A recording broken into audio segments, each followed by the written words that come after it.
যারা অর্থনীতি বিশেষজ্ঞ রয়েছেন তারাও কিন্তু আজকের বাজেট নিয়ে অনেক কিছু মন্তব্য করেছেন। তাদের এক্সপেকটেশন, তারা বলছেন কোন জায়গায় ফোকাস করা উচিত সেটাও তারা বলছেন। শুনুন আগে বক্তব্যগুলো। উইমেন খুব এডুকেটেড হচ্ছে, তো ওদেরকে কিভাবে আমরা ইকোনমিতে আরও পার্টিসিপেট করাতে পারি। ইকোনমিতে যদি উইমেনকে পার্টিসিপেট করাতে পারি তাহলে আমাদের ইকোনমিরও উন্নতি হবে, দেশেরও উন্নতি হবে, কারণ সব ফ্যামিলির উন্নতি হবে। তো এর জন্য যদি গভর্নমেন্ট কোনো স্কিমস আনে টু প্রমোট ইনক্লুসিভ গ্রোথ, সেটা আমার মনে হয় খুব ভালো থাকবে। যে আমাদের রুরাল ইকোনমি আছে, ওখানে কিভাবে we make the rural economy grow, building infrastructure rural economy grow করে, তাহলে রুরাল ইকোনমি গ্রো করলে মূল্যবৃদ্ধির হারটা অনেকটা বসে এসেছে এবং এ সবই সম্ভব হয়েছে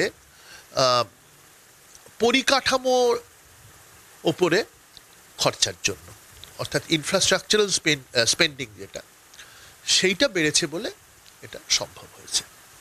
এখন এটা ঠিকই, এটা কোনো মানে এটা তো পরিসংখ্যান, এখানে তো কোনো দ্বিমত হওয়ার জায়গা নেই।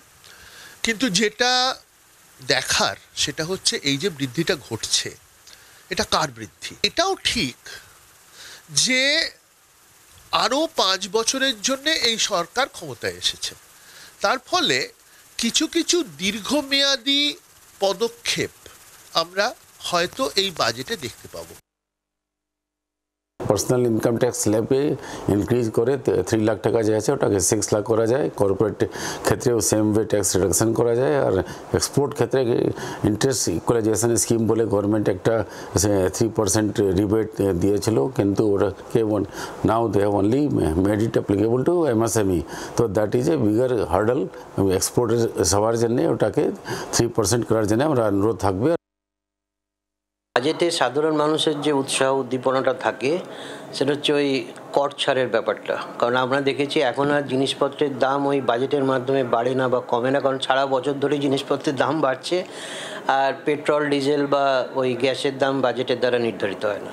তো সাধারণ মানুষের একটা এক্সপেকটেশন থাকে যে আয়করের সুবিধে, এবং এই আয়করের সুবিধে যেটা সেটা কিন্তু ন্যায্য একটা মানে প্রত্যেকের ডিমান্ড, কারণ আমরা লাস্ট কয়েক বছরে দেখেছি সেরকমভাবে ইনকাম ট্যাক্সে কোনো ছাড় দেওয়া হয়নি।